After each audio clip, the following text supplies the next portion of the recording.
හිටියා. නෝ මගේ සිංහලයන්ට එදා තිබුණේ කඩුතිනි සිතර. උන්ට තිබුණ පුවක්. උන්ට තිබුණ බයිනැත්තු. හැබැයි මගේ සිංහල හමුදාව අවුරුදු 20ක් යනකම් ඉංග්‍රීසින්ට මේ රටේ අල්ලගන්න දුන්නේ මුදු කරේ විතරයි. මුළු ලෝකෙම රටවල් hina වුණා ඉංග්‍රීසි. බලමහල කයිවාරු ගැහුවා. බලට බැරි වුණා මේ පුංචි රට අල්ලගන්න කියලා කියනකොට ඉංග්‍රීසි ආණ්ඩුකාරවරයා ඒ රටට ඒකට හේතුව කියලා ලියුමක් කරේ. ලියුමේ මොනවද තිබුණේ? අපිට කවදාවත් මේ රට අල්ලන්න ලැබෙන්නේ නැහැ. හේතුව මේ රටේ මිනිස්සුන්ට තියෙනවා කැක්කුම.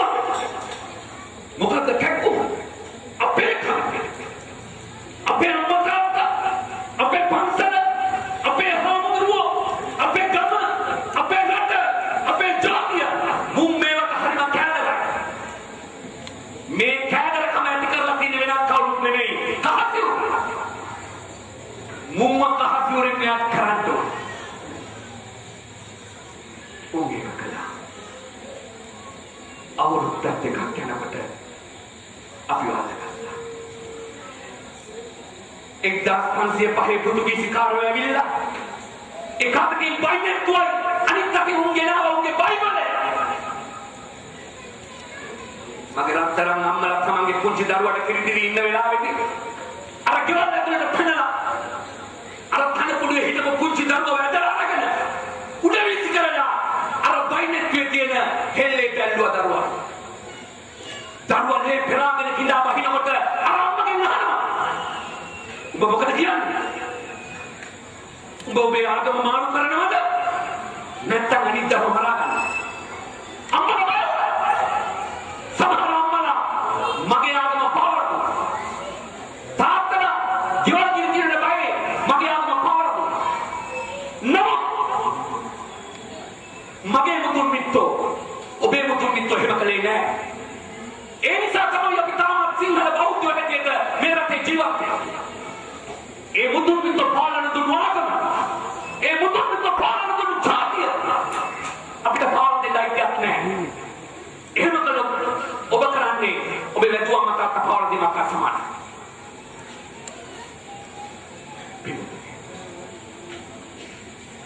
කල්පනා කරන්න. කලබලයි. උතුම් සාධන. බුදුරජාණන් වහන්සේ බුද්ධත්වයට පත් වෙලා එක්සතියක් වෙන් කළ උන්වහන්සේට බුදුබව වස්සෙන්නට පිට දුන්නෝ ඒ සිත්තික්නට ඇසුතට සුතමෙතිලා එසේ මේ කමතුකම කියන සංවිධානයේ තුල අද මේ කරන්නා වූ මහා සත්‍යය අපි සියලු දෙනා එකතු වෙලා ඒ කලගුණ සැලකීම තුන් සාධර්මය ප්‍රායෝගිකව වත්ින්නටයි මේ සූදානම. කවුරුද ඒ උදාහරණ ඔබ කල්පනා කරලා මැස්සේ අනාකට වැල ගන්නවා වගේ හදන්නේ කියලා නෑ. අපේ හාමුදුරනේ එදා අපිට කිව්වා ජාතිවාදීෝ කියලා. ඒත් තමද පොඩි අරන් යනවා ඉස්සරහින් මම මේ හාමුදුරනේ.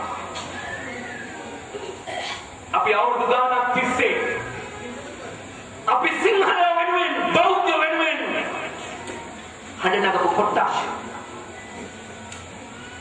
ඒ කොටාසිය තුල හිටිය අතවස්සයි. නමුත් අද මහා වීරයෝ වගේ පොඩි අරන් යනවා සමහර. එදා කියපු කතා මතක නැහැ. නමුත් අපි ඒ කැපකිරීමේ ප්‍රතිඵලය අද තියෙනවා. උදාහරණයක්. ඔවුන් සතන් වදින්නේ ඔවුන්ගේ දේවල් ආරක්ෂා කරගන්න නෙමෙයි. නමුත් සමහර උදවිය අහනවා මාවිල්ලාරු වතුරට ගහගත්තේ ඇයි?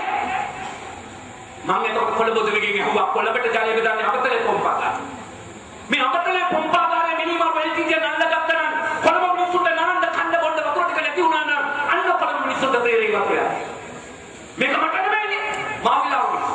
මේක මට නෙමෙයිනේ කැවිදි කොල්ලාරු මිනිස්සු. මේක මට නෙමෙයිනේ අල්ලපු ගෙදර කාප. මේක මට නෙමෙයිනේ පන්සල. මට හින ගහන්න නැතුව අනිත් ඔක්කොම ගහන්න දෙයක්මක් නෑ. වෙන්න සිංහල බොහෝ දෙනාගේ ධර්මය. අනේ ඕක වැඩක් නෑ. එකමුතුකම සංවිධානය මොනවද කරන්නේ? බොරුව.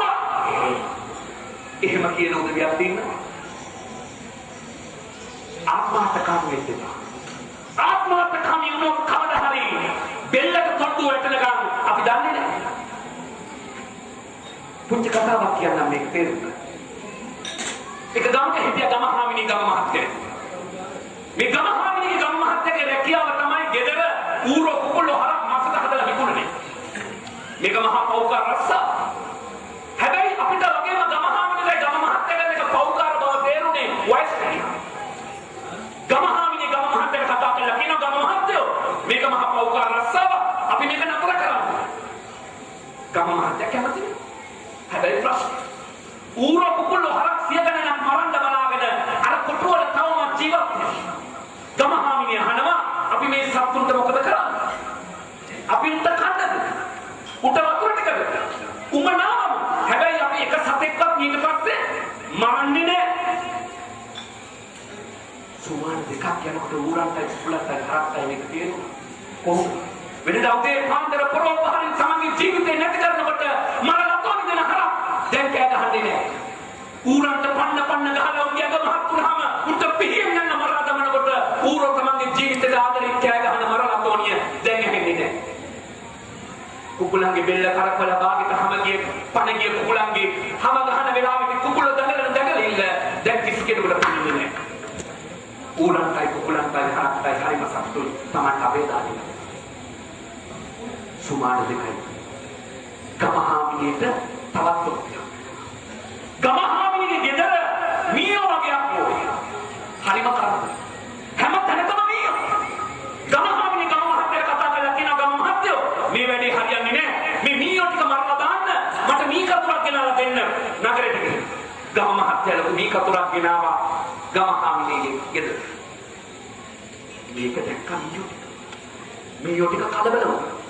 එයි දැන් අපිට එහෙම හිතුවන්න ලැබෙන්නේ නැහැ. මේ කතුරට අහු වෙනවා. අනේ අපි කාටද මේ අවනඩුව ගිහිල්ලා කියන්නේ? දුවල ගිහිල්ලා කුකුලන්ටයි හරක්ටයි ඌරන්ටයි කියනවා බලන්නකො. අපිව මරන්න ගමහාමිනේ මේ කතුරක් ගෙනා. ඉතින් අපිට මොකද කියන්නේ? අපි මේ